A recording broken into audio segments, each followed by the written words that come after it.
अस्सलाम वालेकुम and welcome to my YouTube channel. आज की इस वीडियो में हम लोग बात करेंगे गवर्नमेंट ऑफ इंडिया एक्ट 1935 की। 1935 के एक्ट की बहुत ही ज़्यादा सिग्निफिकेंस है पाकिस्तान अफेयर्स के हवाले से, पीएमएस में पाकिस्तान स्टडीज़ के हवाले से। देन अगर हम पॉलिटिकल साइंस की बात करें तो उसमें भी ये क्वेश्चन काफ़ी दफ़ा रिपीट हो चुका है। और फाइनली कॉन्स्टिट्यूशनल लॉ, इसमें तो 2021 की अटेम्प्ट में भी ये क्वेश्चन आया हुआ था 1935 का। The conclusion of the debate is that 1935 Act is very very important। आप इसको निगलेक्ट नहीं कर सकते, ठीक। सो इसकी पर्सनैलिटी प्रोफाइल को देखें तो लॉर्ड लिनथगो हैं ये। इनकी मदद से ही या कह लें कि इनकी लीडरशिप में ही 1935 का एक्ट ड्राफ्ट हुआ, ठीक। पर्सनैलिटी प्रोफाइल के बाद हम लोग चलते हैं आउटलाइंस की तरफ। सबसे पहले हम लोग बैकग्राउंड डिस्कस करेंगे, देन इंट्रोडक्शन, फिर इसके सेलिएंट फीचर्स क्या थे, देन इसके मेरिट्स एंड डिमेरिट्स, और reception in Britain and reception in India. हम लोग बैकग्राउंड की अगर बात करें तो आपको एक चीज़ पता है, अगर आपने मेरी प्रीवियस वीडियोस देखी हैं, क्योंकि मैं एक अरेंजमेंट से, एक तरतीब से लेके चीज़ें चल रहा हूँ, तो आपको एक चीज़ का पता होगा कि इंडियंस बहुत ज़्यादा डिमांड कर रहे थे कि हमें राइट्स चाहिए, डेमोक्रेटिक राइट्स हमें अपने चाहिए, और या फिर हमारी इन्वॉल्वमेंट जो है वो ज़्यादा होनी चाहिए इंडियन लेजिस्लेचर में, ठीक। और ये काम हो रहा था 1913 से ही, क्योंकि जब से वर्ल्ड वॉर वन स्टार्ट हुई थी तब से इंडियंस डिमांड कर रहे थे कि हमारी इन्वॉल्वमेंट ज़्यादा होनी चाहिए इंडियन लेजिस्लेचर में या फिर इंडियन इंस्टीट्यूशंस में, ठीक, या ब्यूरोक्रेसी कह लें। इसी के लिहाज से होता क्या है कि आगे चल के खिलाफत मूवमेंट हो जाती है। अब खिलाफत मूवमेंट में लखनऊ पैक्ट जो है वो एक साइड लाइन हो जाता है, और इसके साथ ही जो इसका नेगेटिव इम्पैक्ट होता है कि ऑल इंडिया मुस्लिम लीग जो है वो एक बड़ी जमात के तौर पे सामने नहीं आती, वो भी दीवार के साथ लग जाती है। अब 1919 का अगर आपने एक्ट पढ़ा हुआ है तो आपको एक चीज़ अच्छे से पता है कि उसमें एक प्रोविजन थी या एक क्लास थी उसमें कि हर 10 साल के बाद एक कमीशन आएगा, वो एक्ट को रिव्यू करेगा, जो भी चेंजिंग्स उस वक्त के टाइम या टाइम के लिहाज से जो भी चेंजेस होनी हुई वो चेंजिंग हो जाएंगी एक्ट में, और न्यू एक्ट इंट्रोड्यूस हो जाएगा। इसके लिए साइमन कमीशन आता है 1927 में, लेकिन पहले इसलिए आ जाता है इसे आना तो क्योंकि 1919 का एक्ट आया था, तो 1929 में इसे आना चाहिए था। लेकिन आपको पता है कि पॉलिटिकल सिचुएशन इंडिया में इस लिहाज से ठीक नहीं थी कि ये 1929 में आता, तो साइमन कमीशन आ जाता है 1927 में। इसका काम ये होता है कि इसने सजेशन देनी होती है अपनी अपनी कॉन्स्टिट्यूशन के लिए, लेकिन इसका जो नेगेटिव इम्पैक्ट है ये होता है कि इसमें कोई भी इंडियंस जो है वो इंक्लूड नहीं होता। सिंस इंडियन इंक्लूड नहीं है तो इंडियन नेशनल कांग्रेस इसके काफ़ी ज़्यादा खिलाफ थी। ये फिर आगे अपनी रिपोर्ट्स देते हैं कि हमें, जो ब्रिटिश गवर्नमेंट है उन्होंने कहा है कि हम इंडियंस के साथ कॉन्स्टिट्यूशनल रिफॉर्म्स पे बात करना चाहते हैं। इसके साथ ही कायदे सजेस्ट करते हैं लॉर्ड ऑर्विन को, जो उस टाइम के वाइसराय होते हैं। वो कहते हैं कि it would be better if Indian representative will be the part of this discussion. So इसके लिए राउंड टेबल कॉन्फ्रेंसेज होती हैं, इसके बारे में भी हम लोग बात कर चुके हैं। आपने अगर नहीं देखी वीडियो तो पीछे जाके देखें तो आपको पता चल जाएगा कि राउंड टेबल कॉन्फ्रेंसेस किस मकसद के लिए थी और इनका क्या इम्पैक्ट आता है। सो राउंड टेबल कॉन्फ्रेंस होती हैं। अब राउंड टेबल कॉन्फ्रेंस भी आपको पता है कि फेलियर की तरफ जाती हैं, सिंस कॉन्स्टिट्यूशनल डेडलॉक क्रिएट हो जाता है, और उसकी मेन वजह होती है सेपरेट इलेक्टोरेट। अब all India Muslim league Congress की ये बात नहीं मानती कि हम लोग सेपरेट इलेक्टोरेट के अपोज करेंगे, क्योंकि ऑल इंडिया मुस्लिम लीग के पास खुद एक सेपरेट इलेक्टोरेट था, तो इस वजह से वो इस चीज़ को निगलेक्ट नहीं करते। अब since round table conferences failed हो चुकी हैं, तो अब एक्ट बनाने का सारा काम ब्रिटिश गवर्नमेंट अपने हाथ में ले लेती है, और उसके लिए एक पार्लियामेंट्री कमेटी बनाते हैं और जिसकी सरबराही करते हैं लॉर्ड लिनथगो। और ये एक वाइट पेपर प्रपोजल कह लें कि शाया करते हैं। ये वाइट पेपर प्रपोजल कह लें कि एक एंड डिस्कशन होती है जिसमें सब कुछ लिखा होता है, इसमें फैक्ट्स, सजेशंस, ए टू जी हर चीज़ लिखी होती है। इन सिंपल वर्ड्स में आपको बता रहा हूँ, जो एक रिपोर्ट कह लें, पार्लियामेंट्री रिपोर्ट किस, इन सिंपल वर्ड्स। और इसकी बेस पे अप्रैल 1933 से लेकर 1934 तक इसके ऊपर डिबेट्स होती हैं, और इन डिबेट्स के बाद ये 1935 का एक्ट बनता है, जो कि एक लॉन्गेस्ट एक्ट होता है ब्रिटिश पार्लियामेंट का। इसकी 473 क्लॉजेज, 16 शेड्यूल्स होते हैं, और it took 4000 pages. So it was a immense constitution. ठीक, अब यहाँ तक तकरीबन आपको बात क्लियर हो चुकी है बैकग्राउंड की। इन सिंपल वर्ड्स मैं आपको अगर बैकग्राउंड बताऊं 2 से 3 लाइनों में, तो साइमन कमीशन की बात नहीं मानी जाती। तो इसके लिए ब्रिटिश राउंड टेबल कॉन्फ्रेंसेस रखते हैं ब्रिटेन में। अब राउंड टेबल कॉन्फ्रेंसेस भी फेल हो गई हैं।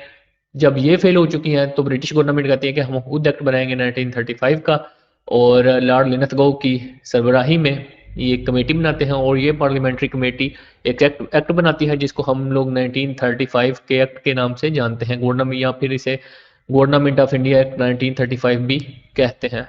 और it was a men's constitution consisting of 473 clauses and 16 schedules.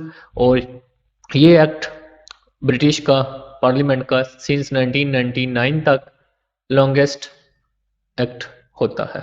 Background clear हो गया।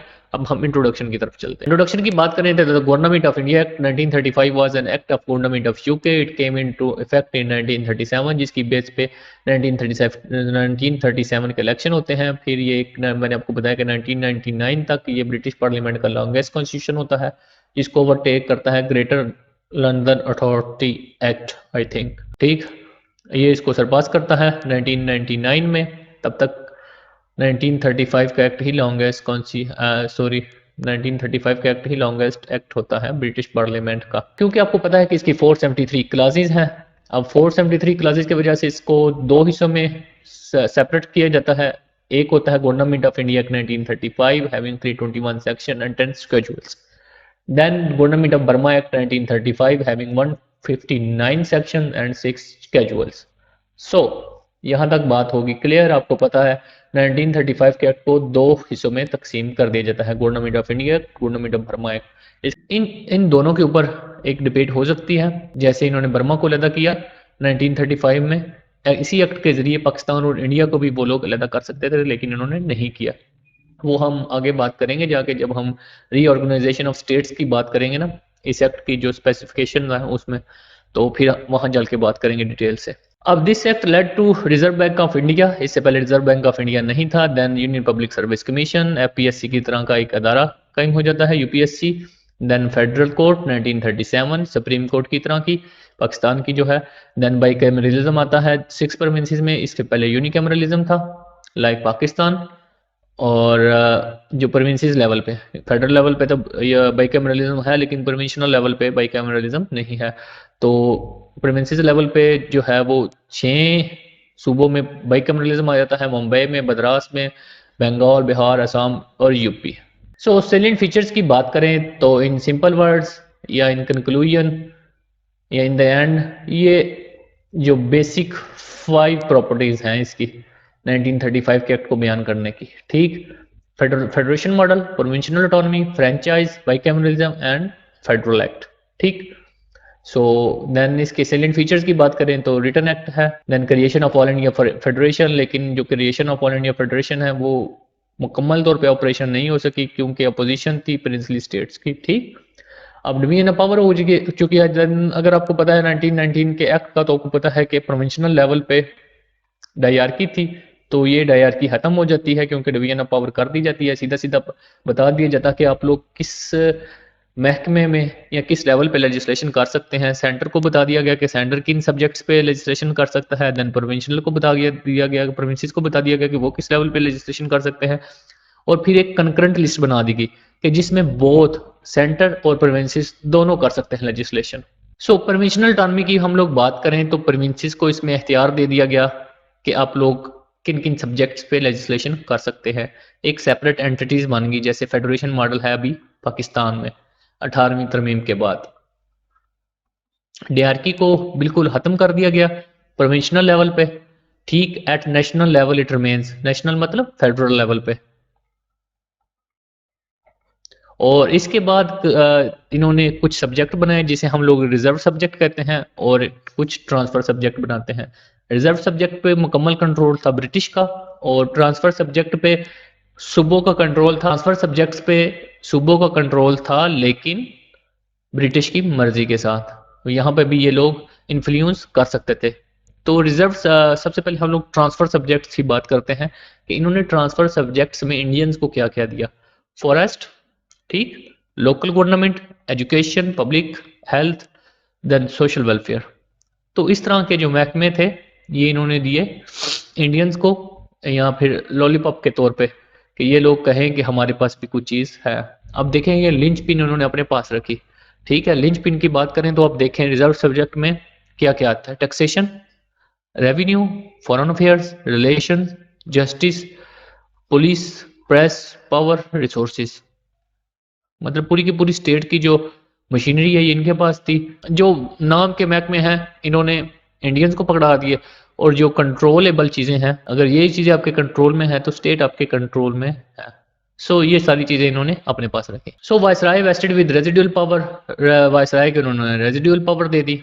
ठीक, और इसके बाद establishment of federal court, Delhi में एक फेडरल कोर्ट बनाएगी जिसमें एक जज था और उसके नीचे 6 जजेस काम करते थे, जो इसकी चेन थी फेडरल कोर्ट की। रीऑर्गेनाइजेशन ऑफ स्टेट किया गया। Sindh was split from Bombay, Delhi proposal में ये कायदे ने कहा था। तो सो इन्होंने 1935 के एक्ट में भी सिंध को स्प्लिट कर दिया बॉम्बे से। ये मैप में आप लोग देखें तो आपको पता चल जाएगा, ये इन्होंने लदा कर दिया। बिहार और उड़ीसा को इन्होंने 2 सेपरेट स्टेट बना दिया। Then Burma was completely separated from India. ये बर्मा था, इन्होंने पहले ये बर्मा इंडिया के अंडर आता था, इंडियन गवर्नमेंट के। तो सो इन्होंने ये एक मुकम्मल ऑटोनमस रीजन बना दिया बर्मा को, और इसका एक्ट भी लिया है 1935 में। अगर यही बात 1947 में ये लोग करते, एक बाकायदा लेजिस्लेशन के ज़रिए ये लोग इंडिया को अलहदा करते पाकिस्तान से, या पाकिस्तान को अलहदा करते इंडिया से, तो जो ट्रेजिक मूवमेंट हुए माइग्रेशंस के, तो ये चीज़ें ना होती। जो महाजरीन पाकिस्तान में एक सैलाब की तरह आए या पाकिस्तान से इंडिया की तरफ गए, और मिलियंस ऑफ लोगों की डेथ हुई और मिलियंस ऑफ लोग घरों बेघर हो गए, तो ये चीज़ें ना होती अगर एक बाकायदा एक्ट के ज़रिए, और जो हॉस्टाइल रिलेशन है पाकिस्तान इंडिया के आज, वो भी ना होते। और देन अगर हम देखें कि हम लोगों के हॉस्टाइल रिलेशन की वजह से हम लोगों का मोस्ट बजट हमारा मिलिट्री एक्सपेंडिचर पे जाता है, और उसकी मेन काज है कश्मीर इशू। और अगर इसी तरीके से इन्होंने बर्मा को जैसे लैदा किया था, इसी तरीके से इन्होंने पाकिस्तान को लैदा किया होता बाकायदा एक्ट के ज़रिए अपनी रिस्पॉन्सिबिलिटी के अंडर, तो ये सारी चीज़ें बिल्कुल भी ना होती, बिल्कुल भी ना होती। और हम लोगों की जो मिलिट्री कॉन्फेडरेशन है वो भी बिल्कुल ना होती। एडन को अलहदा कर दिया गया इंडिया से। ये एडन है, एडन को अलहदा कर दिया जाता है इंडिया से। फर्स्ट ये पार्ट था इंडिया का, लेकिन अब ये पार्ट नहीं रहा। Established reserve bank of India, और यूपीएससी और पीसीएससी पीपीएससी की तरह, या प्रोविंशनल जो सर्विसेज हैं जैसे केपीएससी है, सिंध पब्लिक सर्विस कमीशन है, तो इसी तरह की ये पब्लिक कमीशन जो है प्रोविंसेस लेवल पे कायम की गई, और यूपीएससी एफपीएससी की तरह फेडरल लेवल पे। अब सेपरेट एंड कम्युनल इलेक्टोरेट, मैंने आपको बताया कि जो कम्युनल इलेक्टोरेट था वो अब मुस्लिम्स के पास सिर्फ नहीं रहा था, मुस्लिम का आल्दो रिटेन किया गया, वो आगे और कम्युनिटीज़ को भी दे दिया गया, सिख्स को दे दिया गया, एंग्लो इंडियंस को और एंग्लो क्रिश्चियंस को। और इसमें अनटचेबल्स जो थे इन्होंने बहुत डिमांड की थी कि हमको भी एक सेपरेट इलेक्टोरेट दिया जाए, लेकिन अनटचेबल्स को सेपरेट इलेक्टोरेट नहीं दिया जाता। अब बाइकैमरलिज्म लेजिस्लेचर आ जाता है इसमें, द काउंसिल ऑफ स्टेट आ गया अपर हाउस, और इंडियन लेजिस्लेटिव असेंबली ये आ गया लोअर हाउस। और जो 1/3 ऑफ अपर हाउस था वो हर साल रिटायर हो जाता था, और अब अपर जो है अपर हाउस वो एक ऑटोनमस बॉडी नहीं थी, क्योंकि इसको वीटो किया जा सकता था, जो ये लॉज बनाते थे अपर हाउस वाले गवर्नर जनरल के जरिए। तो बाइकैमरलिज्म का आपको पता चल गया, सेपरेट एंड कम्युनल इलेक्टोरेट का भी। इसके साथ ही बाइकैमरलिज्म इंट्रोड्यूस करवाया जाता है 6 प्रोविंसेस में, इस पे भी आगे पीछे बात हो चुकी है। अब फेडरल बजट की बात करें तो फेडरल बजट को इन्होंने 2 हिस्सों में स्प्लिट कर दिया, एक वोटेबल्स, दूसरा या नॉन वोटेबल्स। देखें ये वोटेबल्स है 20%, और ये नॉन वोटेबल्स है 80%। इस पे इंडियंस बात नहीं कर सकते थे, इस पे बात कर सकते थे। 80% पे आप लोग बात ही नहीं कर सकते, डिस्कशन ही नहीं कर सकते, तो ये एक बहुत ही बुरी चीज़ थी। अब गवर्नर जनरल्स की पावर थी, सबसे पहले तो इसे एमरजेंसी पावर दे दी गई कि एमरजेंसी में ये अनलिमिटेड पावर एंजॉय कर सकता है, और इसके साथ ही गवर्नर जनरल की परमिशंस के बगैर आपका कोई भी फाइनेंस बिल मंजूर नहीं हो सकता। तो गवर्नर जनरल को ओवर पावर कर दिया गया, और then system of direct election introduce करवा दिया गया। उसके बाद एक्सपेंशन ऑफ फ्रेंचाइज, पहले 3% लोग वोट कर सकते थे, अब 14% बंदे वोट कर सकते थे आम इंतखाबात में या जनरल इलेक्शन में। सो मेरिट एंड डिमेरिट्स की बात करें तो सबसे पहले थी प्रोविंशनल ऑटोनॉमी, फिर था डायरेक्ट इलेक्शन, फिर सेपरेट इलेक्टोरेट, देन बाइकैमरलिज्म और रिजर्व बैंक ऑफ इंडिया, और फेडरल कोर्ट्स थी, और उसके बाद यूपीएससी ये बना दिया गया। ये इसके मेरिट्स में आ जाते हैं। डीमेरिट्स की बात करें तो लिमिटेड ऑटोनॉमी फॉर प्रोविंसेस थी, then our powerful executive, governor general और वाइसराय की आपने अगर डिटेल पढ़ी है तो आपको पता चल जाएगा, पीछे बात हो चुकी है इस पे। Then governor general and viceroy they are की एट सेंटर, और 80% जो बजट था वो नॉन वोटेबल्स था। रिसेप्शन की बात करें तो इसमें एक लूकवार्म किस्म का रिस्पांस था दोनों तरफ से, ब्रिटेन से भी और इंडिया से भी। सिंस इंडिया की बात करें तो इंडियंस कोई भी शामिल नहीं था इसको ड्राफ्ट करने में, तो इंडियंस भी इसके हक में इतने ज़्यादा नहीं थे। और ब्रिटेन की बात करें तो ब्रिटेन में एक अलग ही डिबेट चल रही थी कि आप लोग ये जो कॉन्स्टिट्यूशन बना रहे हैं, ये एक्ट बना रहे हैं 1935 का, इसमें आपने टू मच डेमोक्रेटिक राइट्स दे दिए, too much democratic right they दिए हैं आपने इंडियंस को। और इसमें जो सबसे ज़्यादा पेश थे, जो कंजर्वेटिव थे, उसमें था विंस्टन चर्चिल ब्रिटिश में। इस वजह से एक लूकवार्म किस्म का रिस्पांस था इस 1935 के एक्ट को लेके। रिसेप्शन इन इंडिया की बात करें तो इस पे रिस्पांस दिया नेहरू साहब ने। इन्होंने कहा कि ये चार्टर ऑफ स्लेवरी है, और फिर उसके बाद कायद आज़म ने कहा कि ये एक थारोली रोटन है और फंडामेंटली बैड है, और ये अनएक्सेप्टेबल्स है इंडियंस के लिए। सो कायद भी इसके खिलाफ थे। रिसेप्शन इन ब्रिटेन की बात करें, इन्होंने कहा कि आप लोगों ने सारे के सारा जो सिस्टम है वो एक बंदे पे डिपेंड कर दिया है, और वो है वाइसरॉय।